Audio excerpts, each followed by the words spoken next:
Selamat malam, kembali lagi di segmen Mencekam.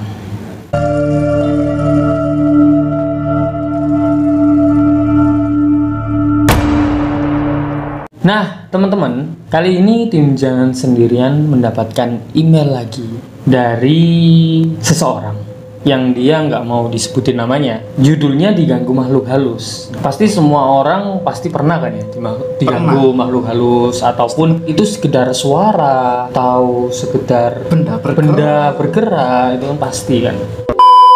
Ya udah, tanpa panjang lebar kita bacakan ceritanya. Assalamualaikum warahmatullahi wabarakatuh. Waalaikumsalam warahmatullahi wabarakatuh. Hai Kak, namaku Mawar dari Surabaya. Ini cerita udah lama banget sih, sejak aku kelas 1 SMK, sekitar tahun 2015. Kalau 1 SMK 2015 berarti lulus tahun 2007. 2017. Sorry. Dulu di tahun itu mamaku masih jualan makanan, dan di suatu malam aku yang biasanya insomnia tidur selalu di atas jam 12 malam. Saat itu tidur sekitar jam 10-an. Oh, lebih awal berarti ya? Lebih awal. Dan tempat tidur aku itu kasur susun. Oh, berarti kayak di atas sama di bawah gitu ya?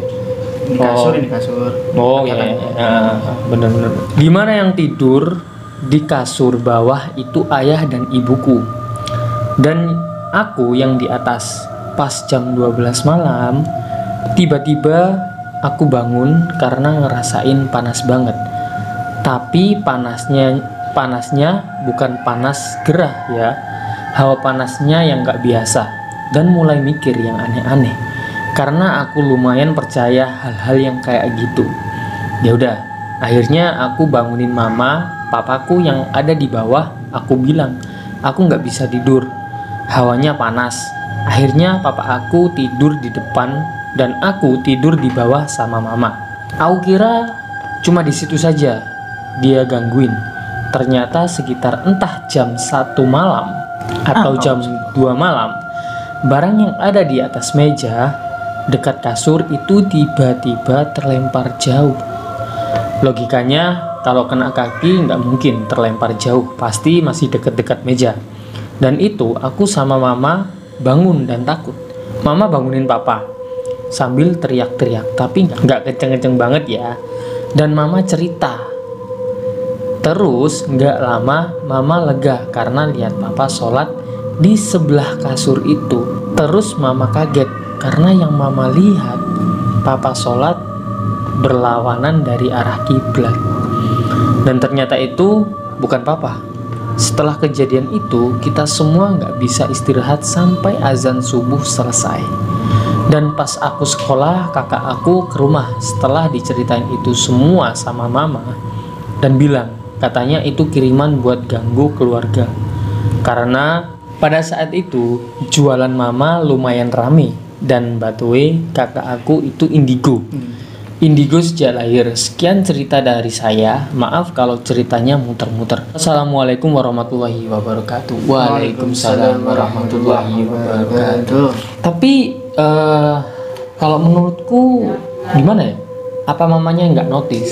Maksudnya kan itu papanya lagi tidur di luar depan ya kan. Habis itu mamanya bangunin papanya, teriak tapi nggak kenceng. Terus mamanya cerita ke papanya, ya kan? Cerita bukan papanya. Tapi gimana? Ini kalimatnya cuma dan mama cerita, wes gitu. Dan mama cerita. Berarti apa namanya? Nggak disebutkan. Mamanya itu cerita ke siapa? Ke Kak Mawar atau ke papanya? Ya kan? Bener toh? Coba ya dibaca lagi ya. Dan itu aku sama mama bangun dan takut. Mama bangunin papa sambil teriak-teriak, tapi nggak kenceng-kenceng banget ya. Dan mama cerita, otomatis mamanya kan cerita ke papanya kalau ada sesuatu barang yang jatuh di kamar. Mungkin cerita ke anaknya. Blok. ini loh. Ini dari kata-katanya, aku sama mama bangun dan takut. Ya kan? Bangun dan takut. Mama bangunin papa sambil teriak-teriak tapi nggak kenceng-kenceng banget ya. Paham kan dari sini? Dan mama cerita, ini buat Kak Mawar kalau mau menuliskan cerita itu yang jelas. Ya kan? Yang lengkap gitu. Yang lengkap gitu ya. Jadi kan kita bisa mikir, oh berarti mamanya itu cerita ke bapaknya atau cerita ke Kak Mawar gitu. Tapi menurut aku ceritanya serem sih. Terus nggak lama mama lega karena lihat papa sholat di sebelah kasur itu. Nah otomatis mamanya habis cerita balik lagi dong ke kasur. Iya, mungkin. Ya kan? Terus lihat papanya lagi sholat. Mamanya mungkin oh papa lagi sholat. Iya. Habis itu kok nggak ada kiblat, berbalik arah Iya. dari kiblat itu. Otomatis kan mungkin kalau orang biasanya sih kalau sudah kayak gitu udah takut apa lagi udah nggak notice dengan sekitar gitu loh maksudnya.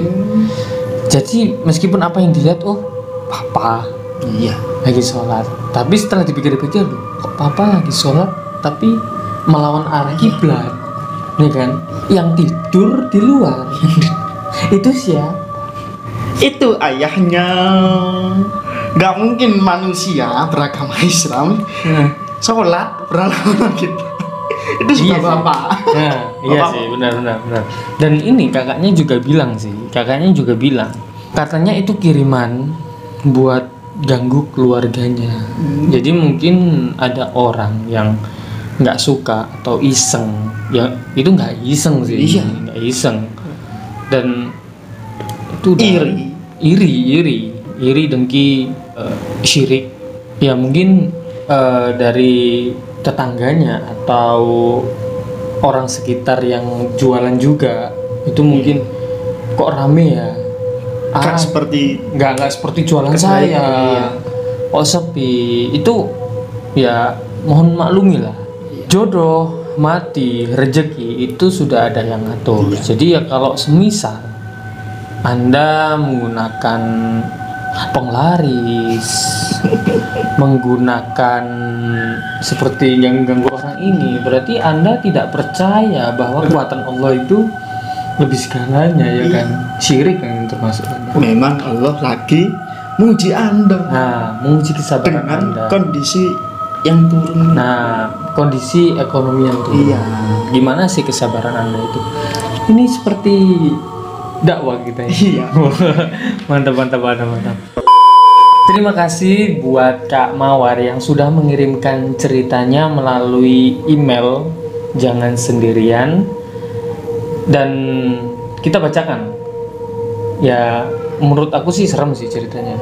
Ini juga bisa membuat pelajaran bagi kita loh. Jadi kita itu sebagai orang jangan iri dengki sama entah itu teman atau tetangga yang lagi jualan dan rame gitu kan. Karena rezeki kan masing-masing gitu.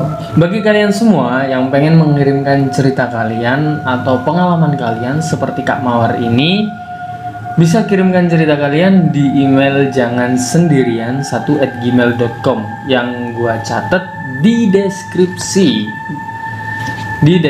Ya. Terima kasih semuanya yang sudah menonton video ini. Kita dari tim Jangan Sendirian pamit. Selamat malam.